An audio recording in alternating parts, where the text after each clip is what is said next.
The cul-de-sacs of Willow Creek Estates looked like every other picture-perfect American suburb. Manicured lawns, shaved to the exact 2-inch HOA standard, American flags flapping in approved positions, and zero tolerance for anything that might offend the eye of Karen Whitaker, our fearless board president. She patrolled the streets in her spotless white SUV, clipboard in hand, ready to cite anyone whose mailbox leaned 0.3 degrees off-center.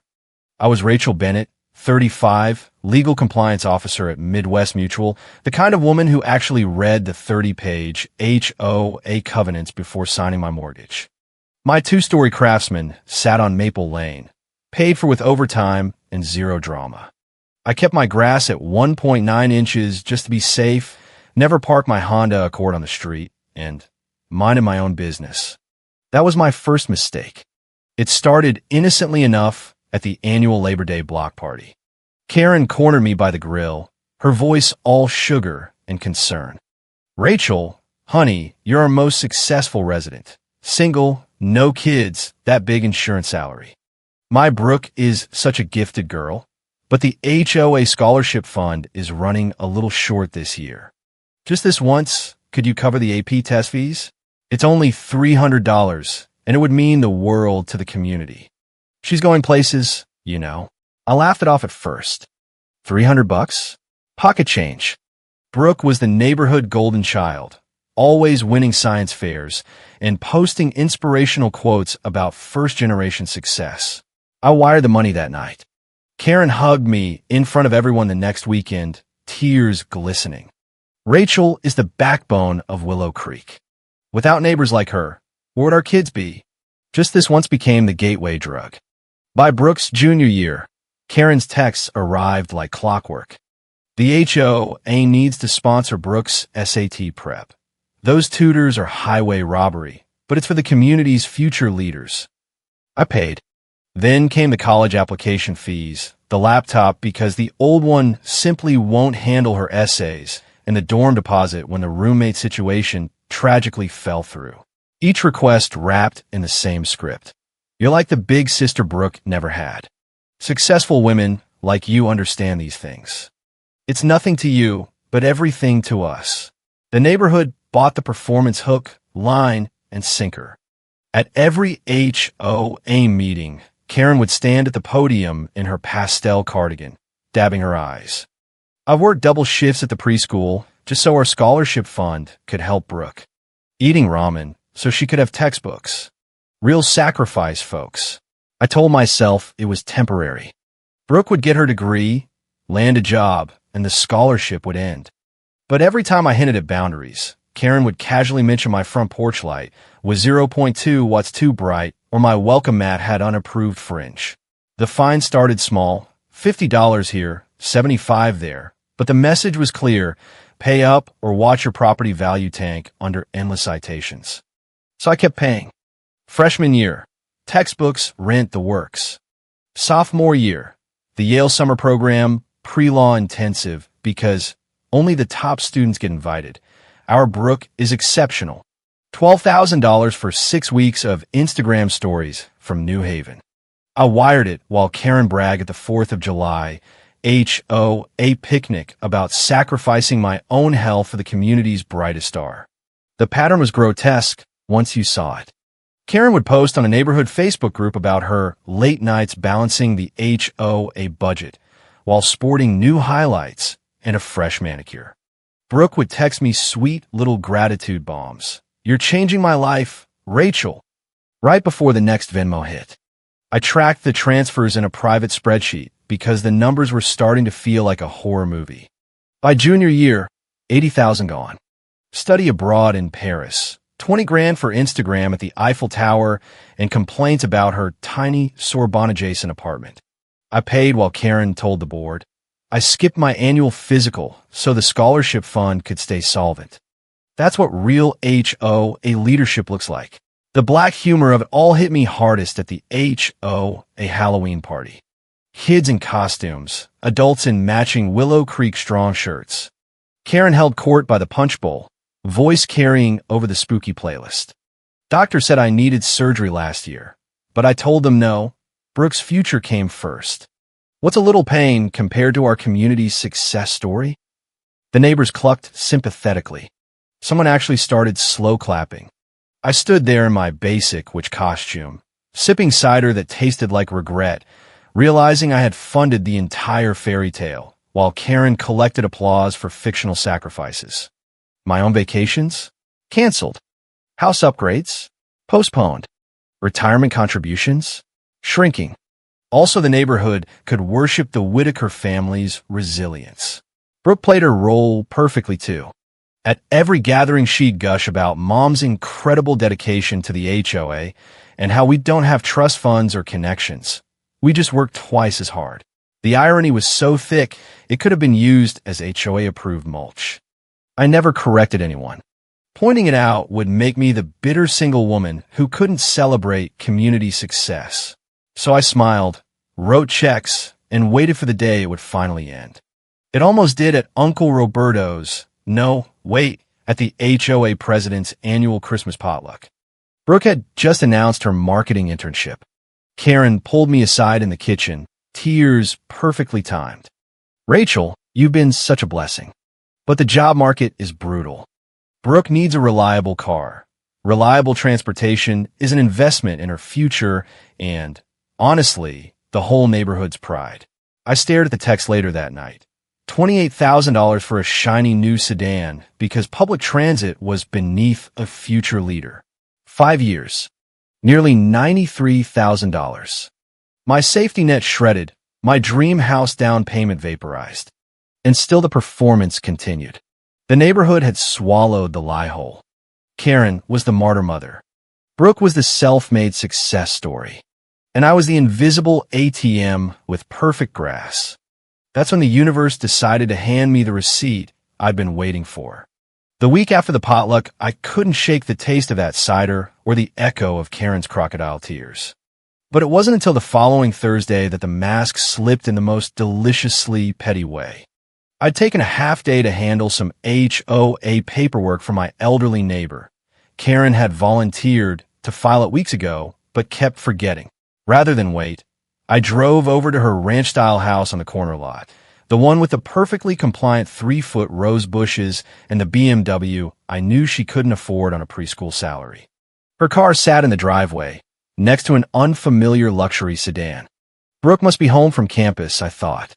The front door was cracked open.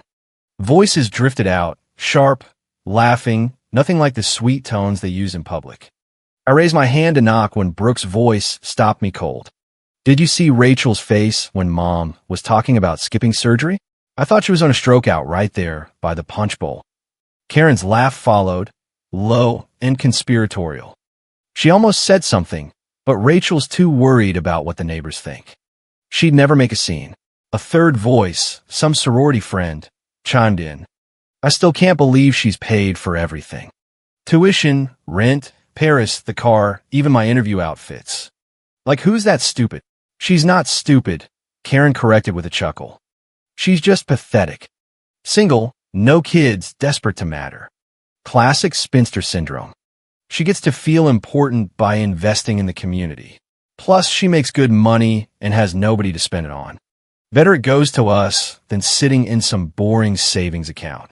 Brooke supplied the punchline, and she really thinks we're grateful. I play the part perfectly, sweet texts, big hugs at HOA meetings, telling her she's changed my life. It's exhausting, but worth it for a free ride. Karen dropped her voice. "The best part is everyone thinks I'm this amazing single mom who sacrificed for the HOA. Rachel can't say anything without looking petty. We got her trapped." My hand shook so hard the clipboard rattled.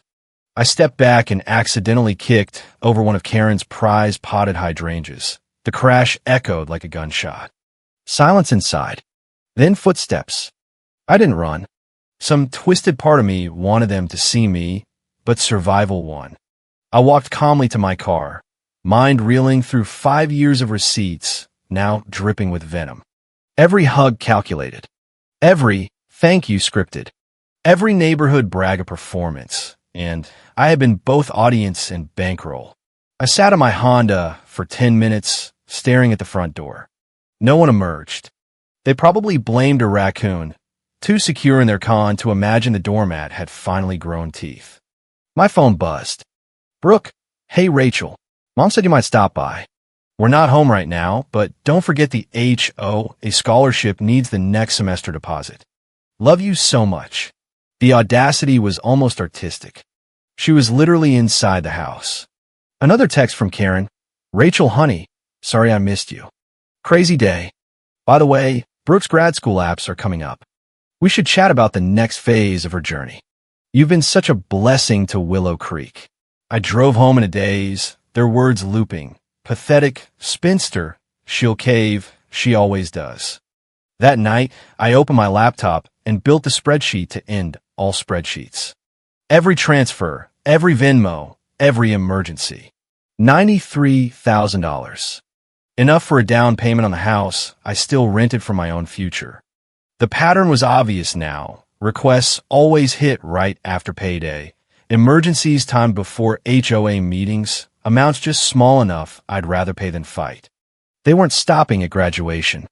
Grad school, a condo down payment, maybe even a wedding. Karen had already mapped the next decade of my generosity. I didn't answer the texts. For the first time in 5 years, I let them sit unread. Calls went to voicemail. The silence lasted exactly 4 days before Karen escalated. First voicemail, syrupy concern. Rachel, I'm worried.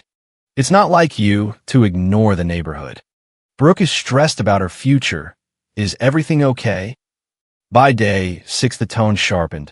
I don't understand what's happening. The scholarship deposit is due Friday, or we lose the spot. After everything Brooke has accomplished for Willow Creek, don't let her down now. Day 8 brought full panic. The university needs the money or her housing falls through. Rachel, please. Think of the community. I listened to each one once, then deleted them. Brooke's messages morphed from sweet to frantic.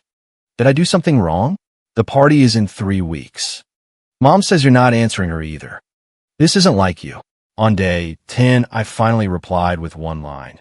I am discontinuing all financial support for the HOA scholarship and related expenses. Best of luck with your future endeavors. My phone exploded. 17 missed calls from Brooke in the first hour. Karen sent a novel-length text about neighborhood obligations and how disappointed she was in my selfishness. I archived everything.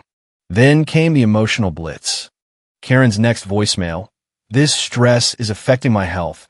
My blood pressure is through the roof. How can I avoid stress when you're destroying Brooke's future? Brooke tried the apology route. I'm sorry if I haven't seemed grateful enough. You mean the world to the neighborhood. Can we talk? I'll come to your house.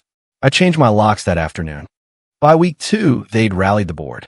My inbox filled with messages from other residents. Karen told us you're refusing to help with the scholarship. That's not like you. Brooke is crying every day. Family, neighbors help neighbors. I sent a group reply. My financial decisions are private. Please respect my boundaries. Karen played her trump card. She showed up at my office. Security buzzed. A mess. Bennett, there's a Karen Whitaker here claiming a neighborhood emergency. I had 15 minutes scheduled. She swept in, tears on demand, clutching her chest. I didn't lead this community to be this cold. Brooke is devastated. The graduation party is ruined. Everyone's asking questions. I stayed calm. Then tell them the truth. Tell them a scholarship fund ran dry because you can't afford it. Her face paled. Everyone knows you've been helping. No, Karen. Everyone thinks you've been sacrificing. Remember the surgery you skipped? The double shifts? The ramen dinners? Touching stories. The mask cracked. You bitter, jealous witch. You're punishing Brooke because you're alone and childless. Security appeared right on cue. Don't come to my office again. The next 2 weeks were an extinction burst of pure HOA absurdity. Brooke sent a formal letter, clearly drafted by the same lawyer who handled Karen's petty citations, claiming a verbal agreement for ongoing scholarship funding. I forwarded it to my attorney friend who replied with laughing emojis and ignore. Karen tried the health angle again, having a sympathetic board member call, to say she'd been hospitalized with stress-related chest pains. I sent a generic get-well e-card and nothing else. They attempted public shaming on the neighborhood Facebook page. Vague posts about residents who forget where they came from and the pain of betrayal from those you trusted most. I unfollowed and watched the likes roll in from people who still didn't know the truth. The final desperate explosion came 3 days before graduation. Brooke left at 2:13 a.m. Voicemail, drunk and vicious. "You know what, Rachel? We used to laugh about you." Poor, pathetic Rachel. So desperate to matter that she'd pay anything to feel like part of the HOA family. "Mom, and I would count your money and plan the next request. You were so easy, so gullible, and now you want to act tough? You're nothing. Just a lonely woman who will die alone with her bank statements. I hope you're happy. I saved it, not out of hurt, but as evidence and a vaccination against future guilt." The graduation was in 6 days. The Willow Creek HOA group chat buzzed with excitement about the community-sponsored celebration at the university auditorium. I muted it and booked myself a spa weekend 200 miles away, paid for with the money I would have sent for the venue deposit. As I packed, I felt lighter than I had in years. The cash was gone, but the education I'd received in return, priceless. The morning of the ceremony, my mother texted, "You should be there. Not for them, for you." I stared at the words over hotel coffee. Closure doesn't come from running. It comes from facing the lie head on. By 10 a.m., I was driving back, spa appointment canceled. The auditorium held 3,000 people. I chose a seat in the back corner, invisible but with a perfect view. Families filed in wearing their Sunday best. The Whitaker contingent arrived at 11:15, impossible to miss. Karen in a new red dress, expensive heels, holding court near the front, dabbing dry eyes while recounting for years of HOA sacrifice. Brooke appeared in cap and gown, radiant, posing for photos, basking in applause. Neither of them scanned the crowd for me. They'd written me off. The ceremony began at noon. Speeches, honorary degrees, the usual parade. When Brooke's name was called, the Willow Creek section erupted. She strutted across the stage with the same confidence she'd used to drain my accounts. Then the university president returned to the podium for a special announcement. "Before we conclude, we want to recognize a remarkable achievement. Brooke Whitaker, would you please return to the stage?" Brooke looked puzzled, but climbed the steps again as murmurs rippled. Brooke has the distinction of being the first in her family and a shining example for our entire Willow Creek community to graduate college. She's asked to say a few words. Brooke took the mic, smile bright enough to power the building. "Thank you. This moment means everything. I stand here as proof that with determination and community support, anything is possible. I'm the first in my family to get a degree, and I couldn't have done it without my amazing mother." She gestured to Karen, who stood and waved, pretending to wipe tears. "Mom sacrificed everything for the HOA scholarship fund. She worked double shifts, went without so I could have textbooks, and never complained. Not once." Applause thundered. Brooke built to her crescendo. "We don't have trust funds or connections, but we have resilience. Everything I achieved, I earned through hard work and my mother's love. No handouts, no shortcuts, just determination. To everyone who thinks you need wealthy neighbors to succeed, you don't. You just need someone who believes in you like my mom believed in me." The crowd gave a standing ovation. Brooke beamed, arms raised in victory. That's when I stood up, my voice carried in the sudden lull between cheers. "That's interesting. I'd love to hear more about this your way that cost me $93,000. The auditorium went dead silent. 3,000 heads turned. Brooke froze at the podium, smile sliding off like cheap makeup. Karen's face drained of color. I walked down the aisle, every step deliberate, receipts already open on my phone. "Please, Brooke, continue. Tell everyone how positive thinking covered your Yale summer program. Explain how your mom's double shifts at the preschool paid $25,000 a year in tuition. I'm dying to know how the HOA scholarship fund magically covered Paris and the new sedan while I covered every single penny. Karen started forward. Rachel, this isn't the place. I cut her off. Oh, but it is. Brooke wants to inspire the community with her story. Let's tell the real one. I reached the front and faced the audience. My name is Rachel Bennett. I'm Brooke's neighbor, and for the past 5 years, I've personally funded every dollar of this so-called HOA scholarship. Tuition, books, housing, study abroad, the car, everything. $93,000. Gasps rolled through the crowd like a wave. I have every receipt, every bank transfer, every Venmo request right here. I held up my phone.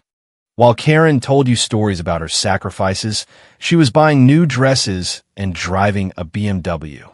While Brooke posted about being self-made, she was texting me for money every month. Brooke finally found her voice. You're lying.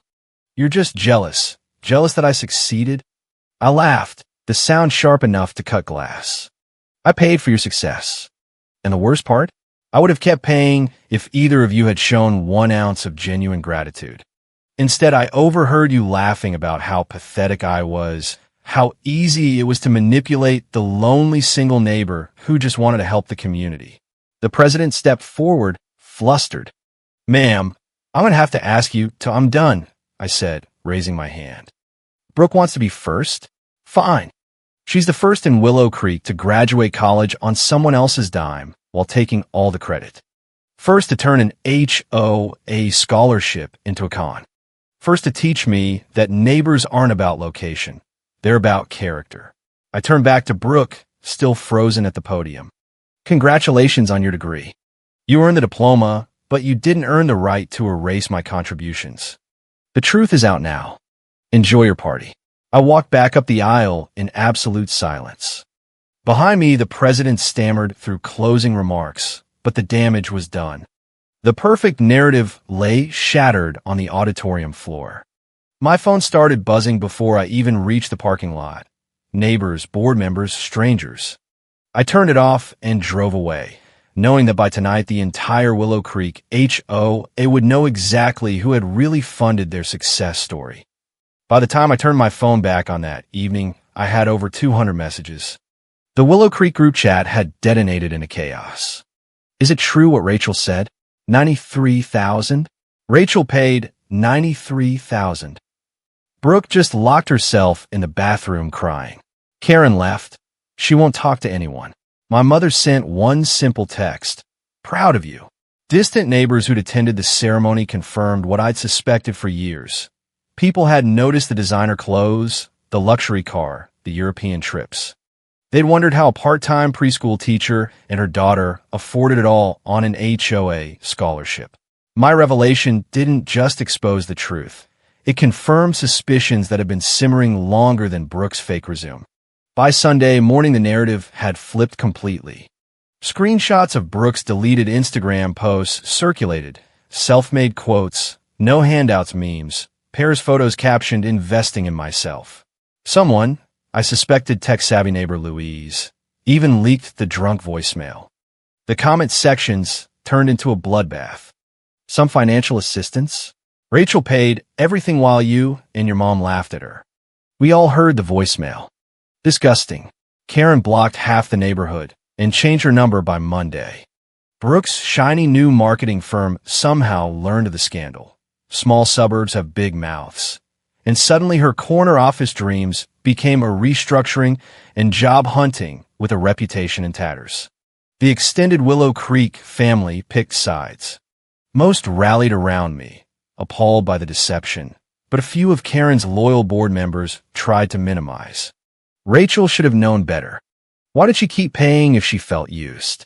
I addressed it head-on at the next HOA meeting 2 weeks later, the one Karen conveniently skipped. When board member Linda suggested I bore some responsibility for enabling the situation, I stood up. You're right. I enabled them by trusting my neighbors, by believing gratitude didn't need to be performed to be real, by thinking helping the community's golden child was more important than getting credit. Those are my mistakes. But being generous doesn't make me responsible for someone else's greed and lies. The room went quiet. Then the HOA matriarch, 80-year-old Mrs. Abernathy in her wheelchair, spoke.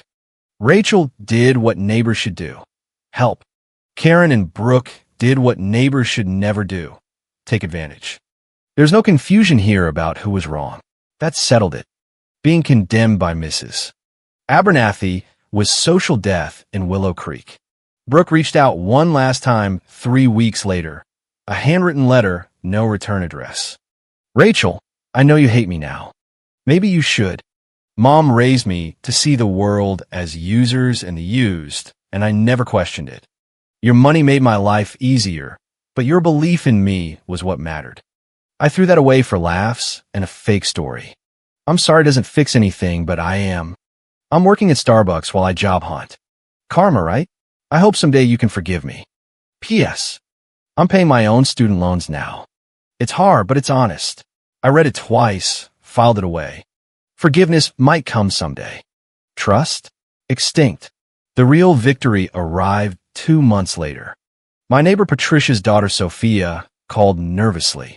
Rachel, I got an estate for pre-med, but my parents can't cover everything and I'm scared of too many loans. I smiled. Send me the financial aid paperwork. Let's figure this out the right way. This time I did it differently. Formal loan agreement with minimal interest, scholarship connections, full parental involvement, everything documented. When Sophia graduated magna cum laude 4 years later, she thanked me publicly in her speech, tears in her eyes. Rachel showed me that neighbors help neighbors, but with respect, honesty, and accountability. She didn't just invest money. She invested trust in my character. I hope I've proven worthy. That moment healed something I didn't know was still broken. As for Karen and Brooke, they vanished from HOA events, sold a house, moved to another state. Every few years, someone reports a sighting. Karen spinning new martyr tales to fresh audiences, Brooke bouncing between marketing jobs that never last. But that graduation day, the moment I stood up and spoke the truth they bet I was too pathetic to voice, changed everything. My pain became purpose. The email I sent the entire neighborhood after that meeting, the one with every receipt, transfer, and timeline, became legendary in the Willow Creek group chats. Screenshots circulated for months. More importantly, it started real conversations about financial boundaries, HOA expectations, and the difference between helping and enabling. I became the unofficial advisor for educational finances. Neighbors approached me not for handouts, but for scholarship strategies, loan advice, budgeting tips. I helped them the way I should have helped Brooke, with structure, accountability, and clear expectations.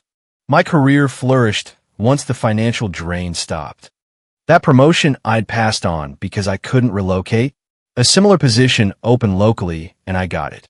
The raise was substantial. The irony wasn't lost on me. The money I used to spend on Brooke's dreams now funded my own.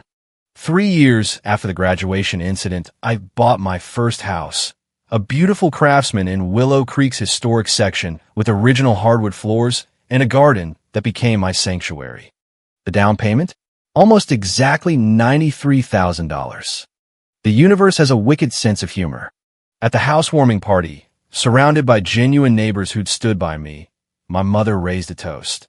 To Rachel, who learned that the best investment is in yourself. The truth about Karen and Brooke eventually surfaced through the grapevine. They'd moved to Phoenix, where Karen married a man she met online after 3 months. Brooke worked a series of marketing jobs, never lasting more than a year. The last update came from a mutual acquaintance who saw her at a conference. She was still telling self-made success stories to audiences who didn't know better. The most vindicating moment came 5 years after that fateful graduation. I received a LinkedIn message from Ashley Chun, a recent State University graduate. MS. Bennett, you don't know me, but I need to thank you. I was at Brooke Whitaker's graduation when you spoke up. I was a freshman. My family was pushing me to support my older sister through law school, sacrificing my own plans. Your courage gave me permission to say no.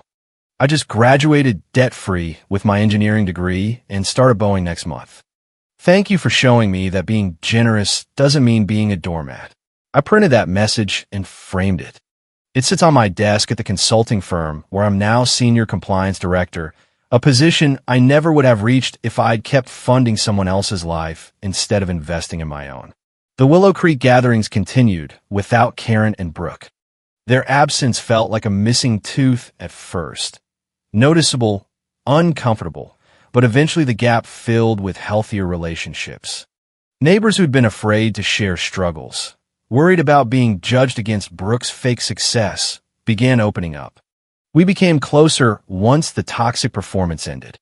I even started dating successfully once I stopped believing I was the pathetic single neighbor they'd labeled me. Turns out boundaries and self-respect are attractive. Who knew? 10 years have passed since that graduation day. I'm 45 now, with a life built on my own terms.